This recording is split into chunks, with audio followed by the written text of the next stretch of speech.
함께 말씀 보도록 하겠습니다. 이 시간 하나님께서 우리에게 주신 말씀은 신약성경 마가복음 14장 66절에서 72절까지 말씀입니다. 마가복음 14장 66에서 72절까지의 말씀인데요. 한 절씩 저와 여러분이 교독하시고 마지막 72절 함께 봉독하겠습니다. 66절 제가 봉독합니다. 베드로가 아랫뜰에 있더니 대제사장의 여종 하나가 와서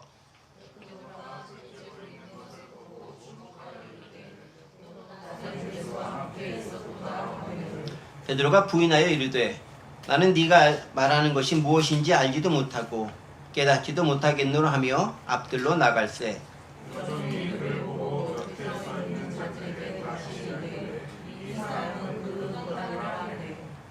또 부인하더라. 죽음 후에 곁에 서 있는 사람들이 다시 베드로에게 말하되 너도 갈릴리 사람이니 참으로 그 도당이니라. 나는 너희가 말하는 이 사람을 알지 못한다. 함께 봉독하죠. 달기 곧 두 번째 울더라.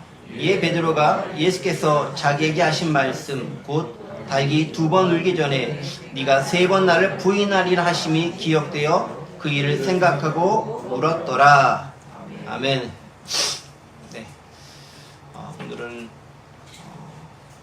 예수님께서 정말 사랑하시던 제자였던 베드로였지만 극적인 순간에 예수님을 부인할 수밖에 없었던 그 베드로의 모습에 대해서 함께 생각해 보면서 은혜를 나누는 시간을 잠시 갖도록 하겠습니다.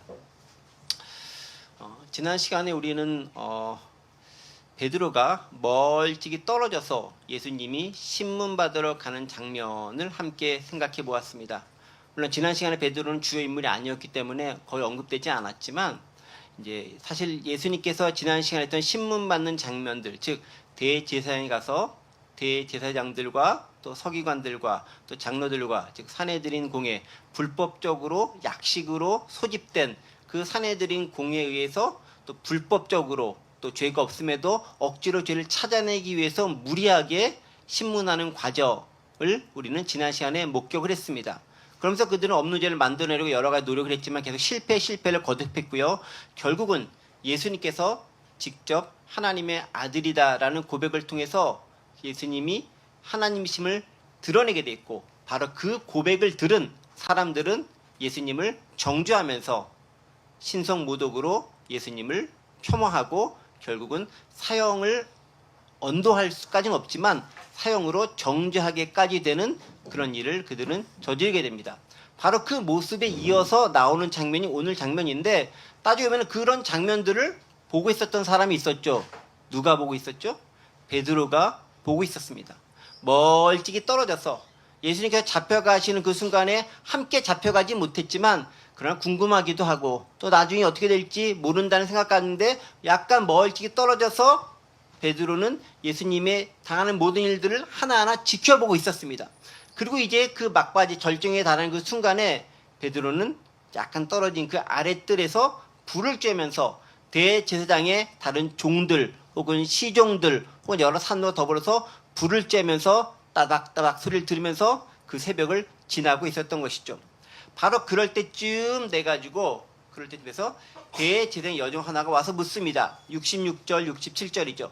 베드로는 아랫뜰에 있더니 대제사장의 여종 하나가 와서 베드로가 불 쬐고 있는 것을 보고 주목하여 이르되 너도 나사렛 예수 함께 있었도다 하거늘 이라고 기록되어져 있습니다. 그렇죠. 베드로가 아랫뜰에 있어서 예수님 같이 있지 못하지만 아랫뜰에 멀쩡히 떨어져서 불을 쬐고 있었는데 여러분 그 모습 한번 이렇게 그려보세요. 제가 사실은 그 모습들을 그리고 있는 여러 가지 그림들을 좀 준비하려다가 저희가 이렇게 워낙 좀 화면 흐릿해가지고 잘 안 나올 것 같기도 하고 또 뭐 저작권 문제 때문에 지금 가져오진 않았는데 렘브란트를 비롯한 여러 화가들이 이 베드로의 부인 장면에 대한 그림들을 되게 많이 그려놓은 게 있어요. 그것들 좀 모아서 보여드릴까 하다 말기는 말았는데 그 모습 보면은 참 베드로의 모습이 어떨까에 대한 걸 생각을 한번 해보는 거죠. 특히 이제 불을 쬐면서 앉아있는 그 어떻게 보면 좀 초라하고 초췌하면서도 약간 좀 비굴하면서도 그러나 뭔가 좀 애잔한 모습, 그 모습을 그려보는 거예요. 그렇게 불가에 앉아서 있었는데 옆에 있는 여종 하나가 와서 물어보는 거죠. 너도 나사렛 예수 함께 있었도다 라고 물어보고 있습니다. 자, 그런데요, 67절에 있는 말씀을 주목해 보세요. 베드로가 불 쬐고 있는 것을 보고 주목하여 이르되. 누가 주목하여 이르죠? 베드로가 주목하여 이르나요? 그렇죠. 베드로가 불 쬐고 있는 것을 보고 주목하는데 누가 주목하냐면은 여종 하나가 와서 이 여종이 지금 주목하고 있는 거죠. 뭐를? 베드로가 불 쬐고 있는 모습을 주목하여 봤다라고 이야기하고 있죠.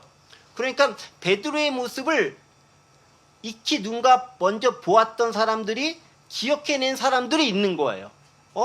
저기 뭐 있었던 거 봤던 사람이 있는데 오늘 지금 여기서 신문받았던 그 잡혔던 예수라는 분하고 뭔가 연관된 사람인 것처럼 보이는데 라는 생각을 스치는 가지고 있는 여정이 베드로를 주목해서 보고 있다라는 거예요. 이런 모습들을 본 사람 그런 생각을 해봅니다. 베드로는 어쨌든 간에 본인이 원했던 원하지 아니했던 원했던 거겠죠. 3년 동안 예수님을 쫓아다녔습니다. 그러니까 3년 동안 예수님을 쫓아다녔고 베드로가 예수님의 수제자라는 것들은 어지간한 사람들은 다 알고 있지 않았을까요? 또 특히 예수님과 조금 접촉을 했거나 예수님 말씀을 들었던 사람들이라면 예수님 곁에서 이렇게 수정 들면서 이렇게 행동대한테 움직였던 그 사람이 베드로라는 것을 대부분 알고 있었을 거예요.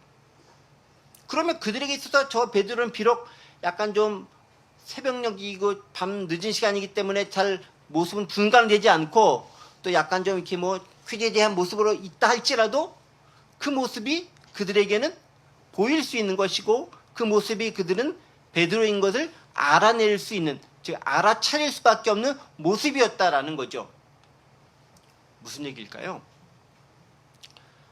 절체절명의 순간에 베드로는 자신의 정체가 탄로나기를 원했을까요? 그냥 감춰진 채로 묻혀진 채로 이렇게 시간이 지나가길 원했을까요?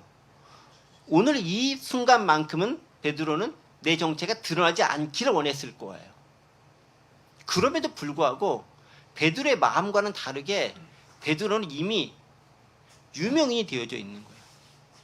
예수님이 유명하기 때문에 그 예수님과 같이 다녔던 사람들도 이미 주변 사람들에게 낯이 익은 사람이 되어버린 거예요. 여러분 요새 그런 거 하잖아요. 정치인들 막 이렇게 뭐 청문회 같은 거 많이 했었을 때 가만히 보고 있으면 어떤 정치인이 당신 거기 갔습니까 안 갔습니까? 누가 압니까 모릅니까? 전 뭐 안 갔습니다 모릅니다 라고 발뺌하다가 나중에 시간 보면은 어떻게 알았는지 그 다른 사람들 사진 찍어놓은 거 뭐 하는 걸 다 찾아내가지고 여기 증거 사진 있잖아요 막 내밀어가지고 뭐 거짓말 들통난 경우 참 많이 있죠. 비슷한 경우죠. 베드로는 본인이 원했던 원하지 않던 이미 사람들에게 알려진 사람이 되었던 거예요. 여러분 우리가 예수님을 믿고 있는 사람들이잖아요. 저는 어디 가가지고 예수 믿는 티를 절대 내고 싶지 않은데 그래도 어디 가서 많은 사람들이 저를 보고 목사인지를 기가 막히게 알아맞히는 사람들이 있어요. 나는 절대 티를 안 내고 다니는데 제가 어디 가서 목사처럼 보이겠어요. 특별히 양복도 안 입고 다니는데 근데도 알아맞히는 사람들이 있어요. 그 말은 뭐겠습니까? 여러분들이 신앙인이라는 거는 여러분들도 모르게 여러분들의 향기가 주변 사람들에게 드러나게 돼 있는 거예요. 예수님과 더불어 3년간 다니다 보니까 당연히 예수님 옆에 있는 그 사람은 예수님 도당이려니 예수님의 무리려니 하고 다 아는 거예요. 그렇게 사람들이 머릿속에 각인이 되는 거예요. 여러분들이 생활하고 있는 것 가운데 아무리 아닌 것처럼 겉은 다른 짓 하는 것처럼 보여도 다른 사람들은 다른 사람들은 여러분들을 예수님의 제자인 것으로 봐주면 감사한 거고 교회 다니는 사람으로는 최소한 알 수 있다라는 거예요. 여러분 그게 우리에게 자랑이 돼야 되는데 때때로는 그게 족쇄나 올무가 될 수 있고 때로는 그게 어떨 때는 부끄럽게 느껴질 수도 있어요. 그러면 안 되는 거지만 그런 모습이 있다라는 거죠. 사람들은 그렇게 우리를 주목하여 본다라는 거예요. 은근히. 왜? 내가 평상시에 신앙했던 모습들을 봐왔기 때문에 어떤 특별한 순간에 나타난 나의 모습을 사람들은 보면서 저 사람 교회 다녔던 사람인데 저 사람 믿음 있던 사람인데 저의 국가님 저 사람 목사였었는데 뭐 이런 생각을 가지고 볼 수밖에 없다라는 거예요. 내가 아무리 아닌 척하고 미리 숨고 꾀지대하고 멀리 떨어져 있어도 사람들은 안다는 거죠. 도망갈 수 없다라는 거예요. 여러분 우리 그거를 인식하면서 살 필요가 있다라는 거예요. 아닌 척해도 어쩔 수 없다라는 거예요. 그러면서 예수 이렇게 물어보죠. 너도 나사렛 예수 함께 있었도다. 근데 여기 보면 보세요. 너도 나사렛 예수와 함께 있었도다라는 말이 영어로 그러면 You also were with that Nazarene이라고 되어 있어요. 나자렌 지저스.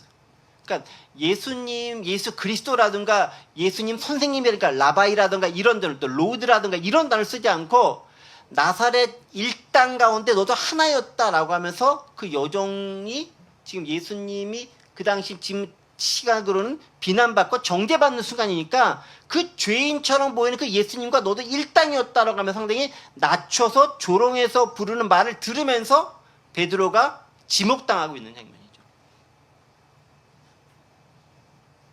그래서요, 우리가 믿는 예수님이 세상에서 어떻게 평가되느냐에 따라서 우리의 모습도 달라질 뿐만 아니라 또 우리의 모습에 따라서 예수님이 어떻게 사람들이 받아들여지는가도 결정될 수 있다라는 부분들을 함께 생각하고 염두에 둬야 됩니다.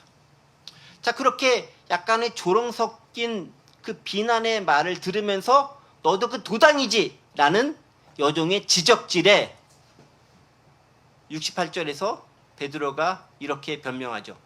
베드로가 부인하여 이르되 나는 네가 말하는 것이 무엇인지 알지 못하고 깨닫지도 못하겠노라 하며 앞들로 나아갈세 라고 되어져 있습니다.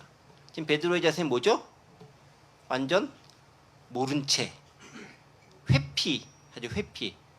모른 척하면서 뭔 소리야? 웬 자다 홍두깨 소리야? 뭐 아닌 밤 홍두깨 소리 하면서 뭔 소리인지 모른 척하면서 뭐 그렇게 싹 밖으로 이제 살짝 나가죠. 그 자리를 피하려고 지금 도망간 듯한 모습을 보여주고 있습니다. 여종의 지적 자체를 아예 지적 자체를 부인하는 거죠. 네가 말하는 것이 뭔지도 모르고 깨닫지도 못하겠다. 아예 네가 말하는 것이 네가 지금 제정신을 가지고 얘기하는지 모르겠지만 뭔 헛소리를 하는 거야. 뭐 이런 식으로 그냥 아예 여종을 깔아 뭉개면서 회피해버리려고 하는 모습이 베드로의 모습이었다라는 거예요.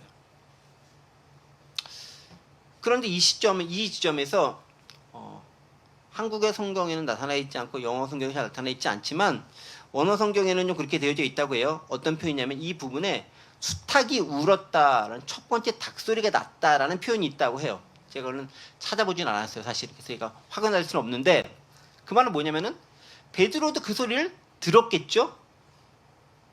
아니, 베드로에게도 들려왔겠죠? 다른 사람들이 들었던 소리는 베드로도 들었겠죠? 근데 베드로는 인식하고 인지하지 못하고 있었습니다. 왜죠? 지금 베드로는 숨어서 도망가고 그 상을 회피하기에 바쁘다 보니까 닭 울음소리가 들렸을 때 그것을 알고 깨달았으면 훨씬 더 빠르게 뭔가 반응했을 텐데 그것을 듣지 못하는 지경에까지 상황에 이르렀다라는 거죠. 저는 이 모습을 보면서 두 가지가 생각나는 거예요. 저는 베드로의 성격하면은 첫 번째가 상당히 그 약간 좀 다혈질적인 성격을 가지고 있다라는 것도 있지만 두 번째는 이런 성격인 것 같아요. 약간 좀 본인이 무슨 말하고 본인이 무슨 행동하는지도 모르게 행동한다. 좀 이제 나쁜 말로 하면 좀 약간 좀 무지하다 이런 생각이 드는 거거든요. 그런데 지금 베드로 행동이 두 가지 측면에서 무지를 나타내고 있는 거예요. 첫 번째 뭐냐면은 여종의 행동, 여종의 말과 행동에 의해서 아예 무시하고 무지하다라고 얘기하면서 도망가고 회피하는 모습이 있는 거죠. 첫 번째 이거예요. 자신이 직접 여종을 무시해버리거나 너는 무지하고 너는 몰라 라고 하면서 너는 알지도 깨닫지도 못하겠노라 좀 모른다라고 하면서 회피하는 모습을 보이고 있는 반면에 실제로 정말 알아야 될 즉 닭이 우는 소리라던가 내가 하고 있는 일이 무슨 행동이라던가 요새 말로 하면 메타인지가 그때 나타나지 않아가지고 내가 뭔 짓을 하고 있는지조차도 모르는 그 무지한 상태가 그 가운데 빠져있고 젖어있는 상태였다라는 거예요. 베드로의 심리 상태가 그런 상태였다라는 거죠. 그러니까 지금 상태에 대한 부분들을 지금 상황을 내가 외면하고 도망가기 바쁘다 보니까 내가 진짜 무슨 짓을 하고 있는지조차도 깨닫지 못할 정도로 나는 이미 내 정신이 아닌 상태, 즉 예수님의 제자로서의 본분은 이미 내팽개 쳐버리고 그저 한 부끄러운 인간으로서 살고자 하는, 도망가고자 바쁜 그 모습밖에 보일 수 없었다라는 거죠. 베드로의 하나는 무시하는 무지의 측면과 두 번째는 내 내면에 대한 자각, 즉 닭이 울었음에도 그 울음소리가 들리지 않는 그 무지함이 여전히 베드로를 사로잡고 있었다라는 것을 발견할 수 있는 거죠. 여러분, 그래서 우리가요, 때때 우리가 신앙생활을 잘 못하고 있었을 때, 실패하고 있었을 때 하나님께서 우리에게 여러 가지 방법으로 경고의 목소리, 경고의 메시지를 주시는 경우가 많아요. 구약시대 이스라엘이 잘못했을 때 하나님은 그냥 징벌하는 게 아니라 반드시 선지자들을 통해 몇 차례에 걸쳐서 경고를 반드시 하십니다. 근데 문제는 그 경고를 듣지 않는 거죠. 무시하거나 지나쳐버리거나 회피하거나 애써 모른 척하거나 하면서 지나가 버리는 거죠. 지금 베드로의 경우처럼 들려오는 목소리, 들려오는 경고를 받아들이지 않는 거예요. 그게 베드로의 모습이었다면 오늘 우리의 모습도 그럴 수 있는 거죠. 왜 그럴까요? 나의 지금 행동에 너무 사로잡혀서 도망가게 바쁜 것도 원인일 수 있지만, 또 다른 것들은 지금 내 목소리가, 지금 내 행동이 나를 부르시는, 내게 말씀하시는 그 주님의 귀를 기울일 만큼 내 마음과 내 심정에 여유가 없다라는 거예요. 다른 것에 정신이 빨려져 있는 거죠. 무엇에 집중하고 있어야 될 것인가? 우리는 곰곰이 생각해 볼 필요가 있다라는 거예요. 힘들고 어려울 때일수록 더 그렇다라는 거죠. 그렇게 첫 번째 베드로는 부인하고 약간 좀 멀리 떠나갔습니다. 그런데 멀리 도망가지 않고 한 몇 발짝 이렇게 떨어져서 나간 것이겠죠. 왜냐하면 본문 말씀 보니까 깨닫지도 못하겠냐면 앞들로 나아갈세, 즉 아랫뜰에 있다가 앞들로 조금 몇 발짝 걸어서 나아갔겠죠. 자, 그런데 거기만 그친 것이 아니라 68절 보면은 이어진 상황이 계속 베드로를 힘들게 하고 있어요. 69절입니다. 여종이 그를 보고 곁에 서 있는 자들에게 다시 이르되 이 사람은 그 도당이라 하되 라고 이야기하고 있습니다. 두 번째 베드로에 대해서 공격하는 여종의 질문이 있습니다. 자, 그런데 이제 오늘 본문 마가복음 69절에서는 여종이라고 해서 아까 봤었던 그것과 동일한 그런 본문으로 해서 여종인 것처럼 보이지만, 근데 또 좀, 사실 마가복음 말고, 마태복음엔 약간 좀 다르게 기록되어 있습니다. 예를 들면, 마태복음 26장 71절에 있는 말씀을 보면요. 병행구절 아마 여기 좀 뜰 텐데, 마태복음 26장 69절 75절 사이 71절을 보세요.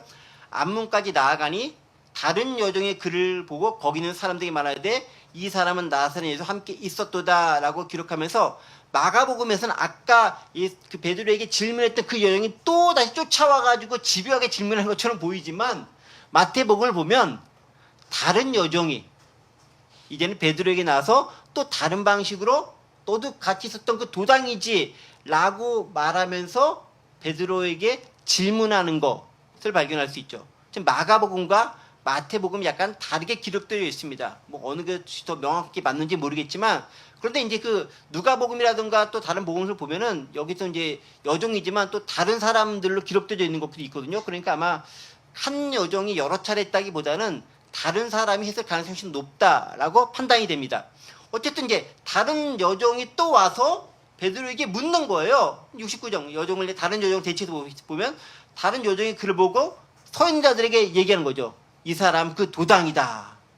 도당이라는 말을 이렇게 한국어로 좀 이렇게 좀 과격하게 표현했는데, 영어로 보면은 This fellow is one of them. 그들 중에 하나다. 이 친구도 역시 그 무리 가운데 한 사람이야 라고 얘기하면서 역시 똑같이 지적하고 있는 것을 말할 수 있고요. 70절 보면은 또 부인하더라 라고 하면서 여전히 부인하고 있는 베드로의 모습을 발견할 수 있습니다. 그렇죠? 네. 또 부인하더라. 그러니까 첫 번째도 부인하고, 다른 사람이 베드로에게 너도 그 도당이지 라고 지적했을 때 두 번째로 역시 부인하는 모습을 찾아볼 수 있어요. 자, 근데 이제 마가복음은 이렇게 부인한다 이 정도만 되어져 있는데, 이게 또 다른 복음, 마태복음이나 누가복음을 넘어가면은 약간 그 부인하는 강도가 좀 더 세지게 표현되어져 있어요. 예를 들면 이런 거예요. 처음에는 부인한다. 두 번째는 맹세해서 모른다고 한다. 세 번째는 맹세하고 저주하면서 모른다고 한다. 그래서 처음에 이제 단순한 부인, 두 번째는 맹세해서 모른다. 세 번째는 저주까지 하면서 절대 알 수 없어라고 하면서 이렇게 부인하고 부인의 강도가 커지는 것을 발견할 수 있습니다. 자, 어쨌든 두 번째도 부인합니다. 조금 더 자세하게 지명을 하니까 베드로가 더 당황하고 있죠. 자, 근데요.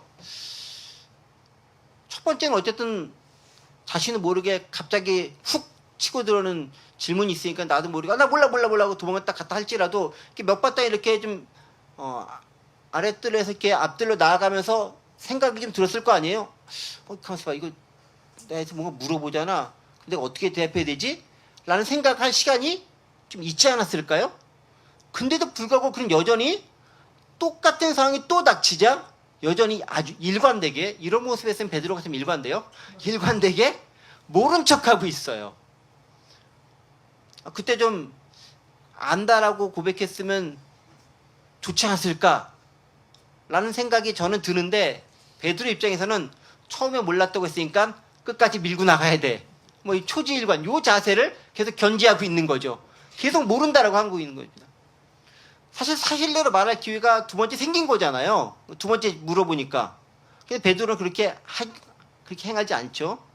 여전히 자신을 속이기에 바쁜 거고 처음에 속였던 것 유지하기에 바쁜 상태 가운데 지금 진행되고 있습니다.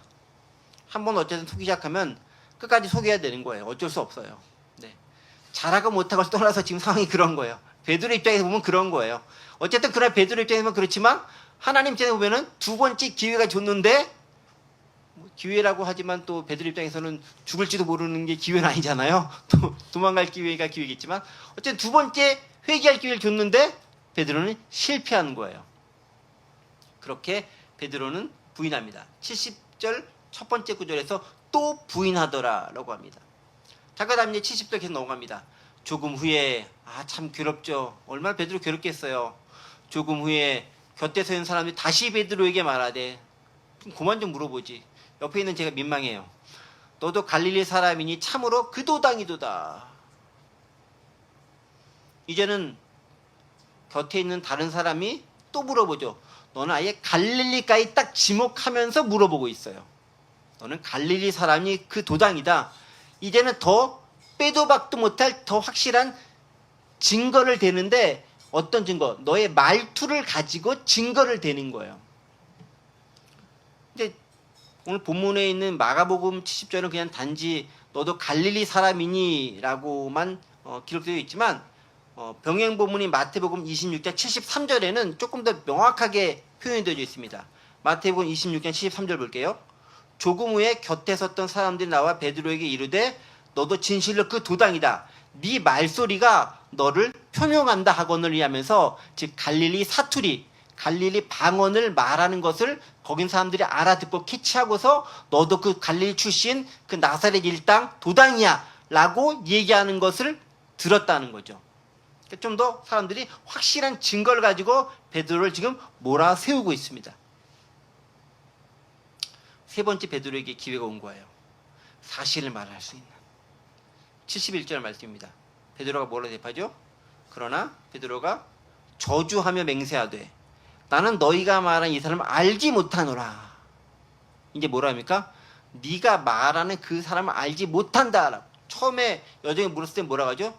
네가 말하는 게 무슨 말인지 도무지 알지도 못하지만 네가 말하는 그 자체를 난 모르겠다라고 하더니 이제는 아주 집요하게 꼬치꼬치 구체적으로 캐묻고 들어오니까 네가 말하는 그 사람 나사렛 예수겠죠. 그 도당이라고 했으니까 그 도당 그 사람에 대해 나는 도무지 알지 못한다라고 얘기합니다.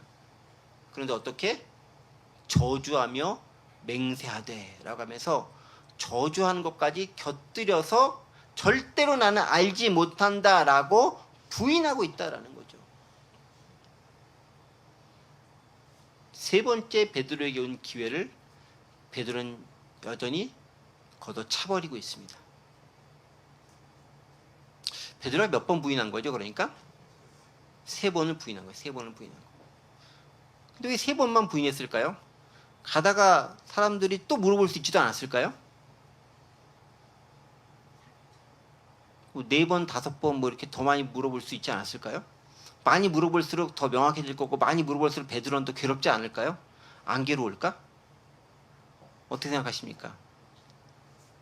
3번이라는 숫자가 가지고 있는 상징적인 의미가 있는 거죠.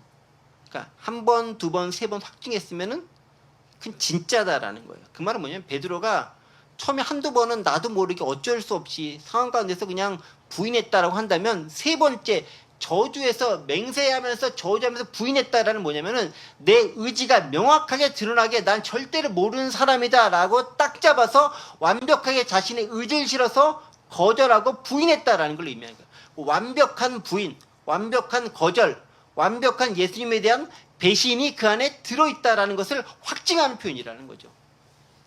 증인도요, 두세 증인이 있어야 증언으로 인정이 되는 것처럼 여기 있는 부인도 베드로가 완벽하게 3번을 명확하게 부인하는 거잖아요. 그래야 혹시라도 잘못 들었을지도 모르는 부인의 대사, 그게 아니다라는 거죠. 3번이나 확실하게 했다라는 거예요. 확인 사살하는 걸 통해서 베드로 완벽하게 죽이는 거죠. 그러면은 마태, 마가, 누가, 요한 복음서 기다리기 참 잔인해요. 베드로 이렇게 철저하게 죽이고 있는 거예요. 3번이나 부인한 베드로. 가룟 유다는 깔끔하잖아요. 한 번 입맞춤 딱 하고 딱 해서 이제 게임 끝 시키던 이제 나중에 자살하게 되는 끝이지만 베드로는 이제 3번이나 부인하게 만들잖아요. 얼마나 심적으로 괴로웠을까. 그 베드로가 3번 부인한 것처럼 나중에 회복시킬 때도 3차례 걸려서 네가 나를 사랑하느냐라고 하면서 요한복음 22장에 가면은 예수님은 베드로를 회복시키시죠. 3번으로 완벽하게 부인했던 자신에 대한 철저한 무너짐을 경험한 그 베드로에게 다시금 철저하게 회복할 수 있는 은혜를 동일한 기회를 통해서 부여하고 계신 예수님을 발견할 수 있는 것이죠.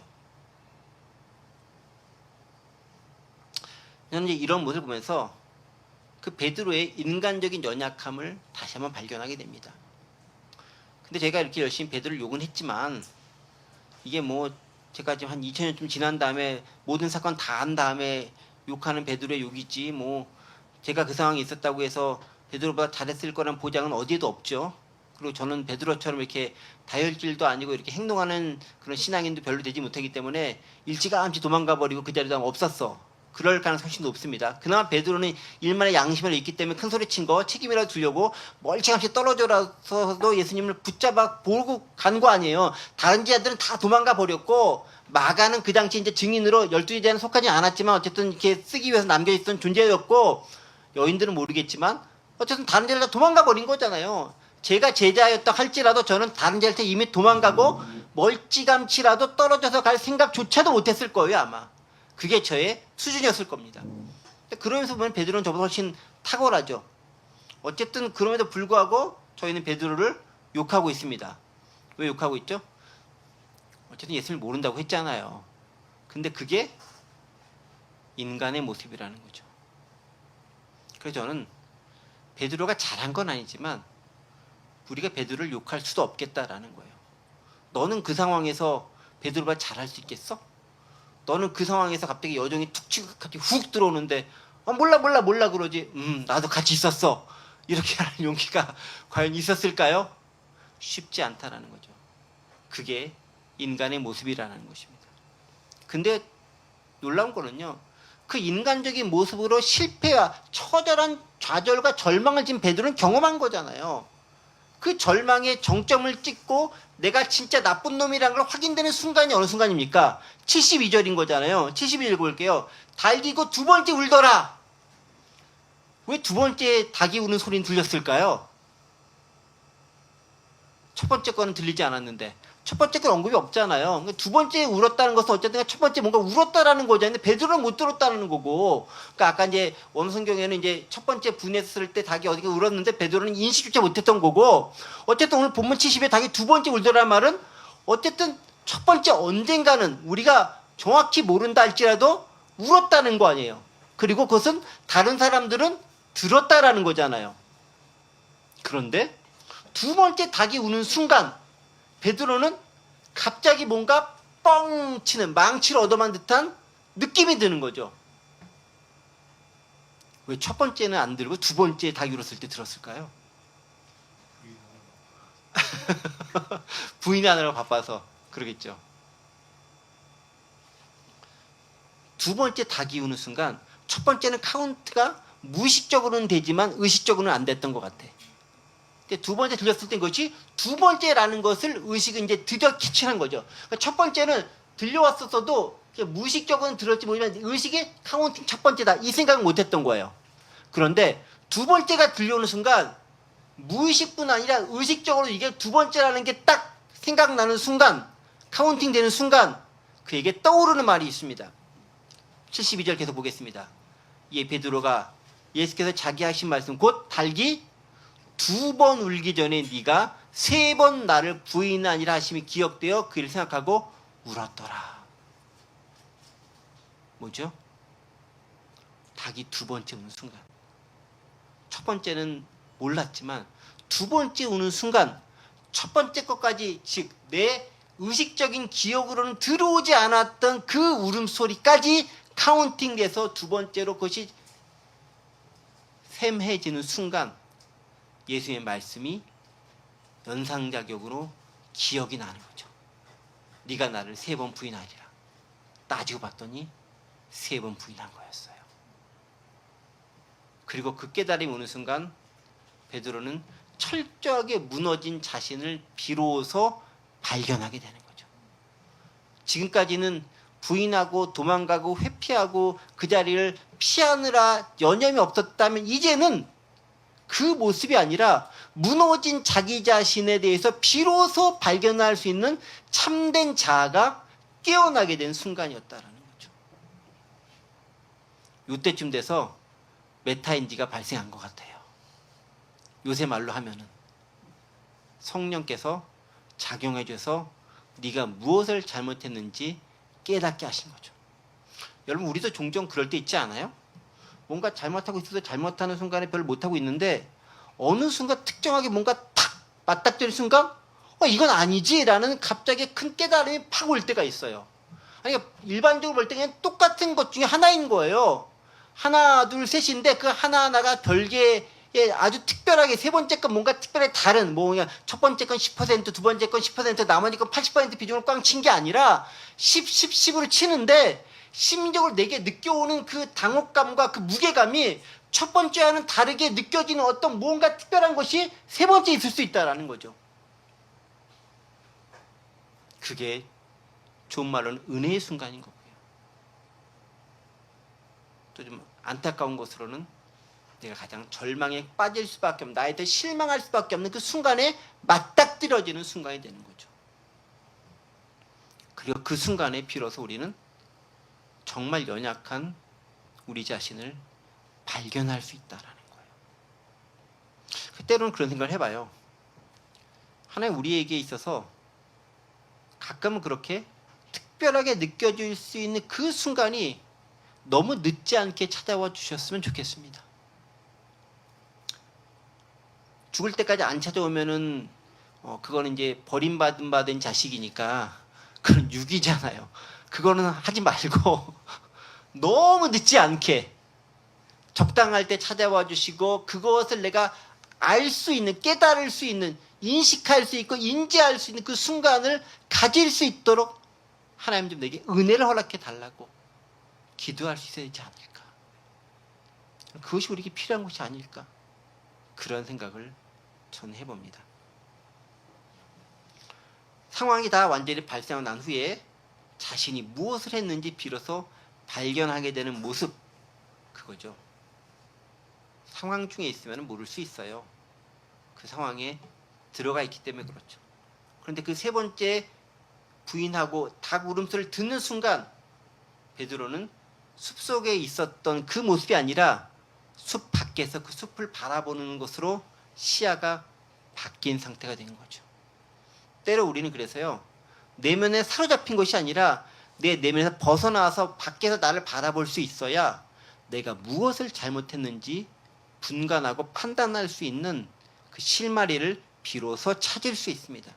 하나님께 그런 순간이 올 수 있게 해달라고 기도하는 것이 필요합니다. 그러면서 중요한 한 가지 힌트를 저는 본문에서 발견했습니다. 가만히 보세요. 72절이에요.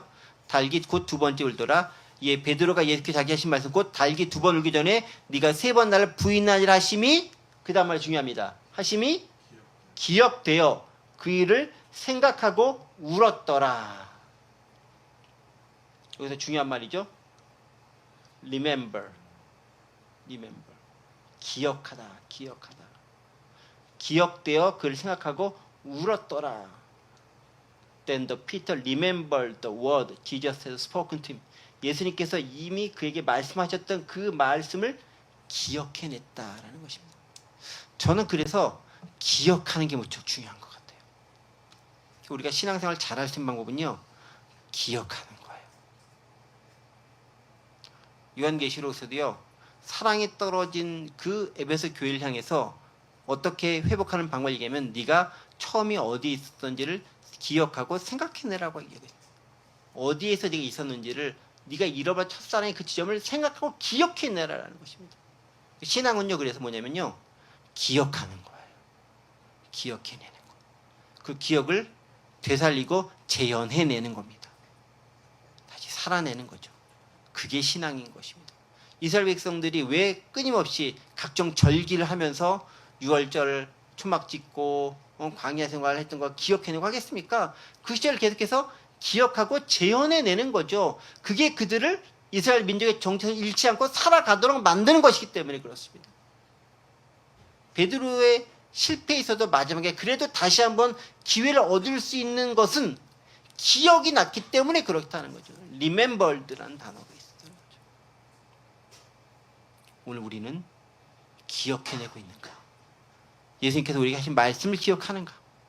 내가 은혜 받았던 그 시절을 기억해내는가? 하나님과 첫 만남을 기억해낼 수 있는 것인가? 하나님께 내가 드렸던 약속을 기억해낼 수 있는 것인가? 바로 그것에 대해서 질문해 볼 수 있어야 된다는 것이죠. 바로 그랬을 때 주님은 우리에게 2번째 기회를 부여해 주십니다. 지금 당장은 아니라 할지라도 나중에 베드로가 실망에 빠져 갈릴리 호숫가에서 그물을 던지고 있었을 때 그를 하여금 다시 회복할 수 있도록 기회를 허락해 주시는 거죠. 그러면서 여러분들에게 저에게 한번 질문해 봅니다. 기억되어 그를 생각하고 울었더라. 여기서 울었던 베드로의 울음은 회개의 울음일까요? 자책의 울음일까요? 안타까움의 울음일까요? 절망의 울음일까요? 어느 한 가지만으로 이렇게 하기 쉽지 않은 그런 모습인 것 같죠? 네. 그 모든 게 다 담겼던 그런 모습이겠죠. 그러니까 이 모습이 울었더라는 거 가지고 베드로가 이때 회개를 했다. 아니다. 이렇게 단정적으로 말하기 쉽지 않은 것 같습니다. 그러나 최소한 회복되는 것은 마지막에 갈릴리 호숫가에서 예수를 만난 후에 완벽 회복이 되지만 어쨌든 이 당시 베드로가 자신의 잘못에 대해서 뉘우치고 어쨌든 최소한 회개든 후회든 뭔가 했던 것은 분명했던 것 같아요. 그 모습이 어쨌든 필요했다는 거죠. 그러면서 비로소 연약한 자기 자신을 발견하고 이제 앞으로는 더 이상 믿을 만한 게 내가 아니라 나시 아니라는 것을 다시금 분명하고 명확하게 깨달았기 때문에 그러겠죠. 실제로 그래서 나중에 예수님이 베드로에게 질문했을 때 너 나 사랑하냐 물어보니까 확실히 대답을 못하잖아요. 본인이 실패한 걸 알기 때문에 그 뼈저린 실패 경험이 있기 때문에 그런 거잖아요. 그래서요, 실패 경험을 많이 본 사람들은 부정적으로 보면은 실패 경험 때문에 침체될 수 있지만 긍정적으로 본다면은 사람이 겸손해질 수밖에 없는 거예요. 함부로 교만하지 않는 거죠. 그게 연약한 인간임을 알기 때문에 그렇다라는 것입니다. 인간의 연약함이시죠. 몇 가지 우리에게 주는 교훈의 말씀들을 한번 생각해보고 질문을 던져보면서 말씀을 정리하려고 합니다. 오늘 우리가 어느 곳에 삶을 살아가고 있든지 간에 우리의 의도와 생각과는 다르게 우리의 모습은 예수님의 제자며 자녀임을 드러낼 수밖에 없다라는 거예요. 베드로가 아무리 아닌 척해도 여종이 그를 알아봤던 것처럼 우리가 어디에 있든지 우리의 신분과 정체성은 드러날 수밖에 없다라는 거예요. 제가 아무리 제 차에다가 익수수를 안 붙이고 다니고 물고기를 안 붙이고 다니고 십자가를 안 붙이고 다녀도 조금만 지나면은 예수 믿는 사람을 알 수밖에 없다라는 거죠. 항상 조심하고 주의할 필요가 있다라는 것. 더불어서 우리는 그분의 정체를 드러내는 삶을 살아야 된다라는 것이고요. 두 번째는 이런 질문을 또 우리에게 한번 해보게 되는 거죠. 과연 우리가 죽음의 위기 앞에서도 주님을 시인할 수 있는가? 갑자기 훅 들어온 그 질문 앞에서 네, 저 주님의 제자입니다! 라고 고백할 수 있는가? 저는 쉽지 않은 것 같아요. 제 솔직한 고백입니다. 그런데 이제 이런 아픔을 겪었기 때문에 나중에 베드로는 순교까지 당하게 되는 거죠. 그리고 주님의 많은 제자들 또 많은 순교자들은 이것을 알았기 때문에 어디서든지 주님을 신뢰하고 주님을 고백할 수 있는 자들이 있는 것이죠. 마태복음 10장 32절에서 이런 구절이 있습니다. 누군지 사람 앞에 나를 시인하면 나도 하늘에 계신 내 아버지 앞에서 그를 시인할 것이요. 누군지 사람 앞에 나를 부인하면 나도 하늘에 계신 내 아버지 앞에서 그를 부인하리라. 그렇죠? 절체절명의 상황에서 주님을 시인하느냐 부인하느냐 우리 자신에게 한번 질문해 봤으면 좋겠습니다. 더불어서요. 그 상황 가운데서 그렇게 주님을 시인하기 위해서는 나를 부인해야 되거든요.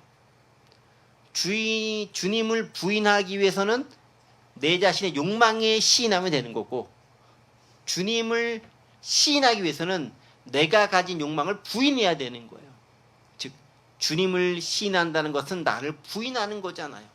그게 내 십자가를 지는 거잖아요. 그 삶을 살아갈 수 있는 것인가 한 번 더 생각해 볼 필요가 있는 거죠.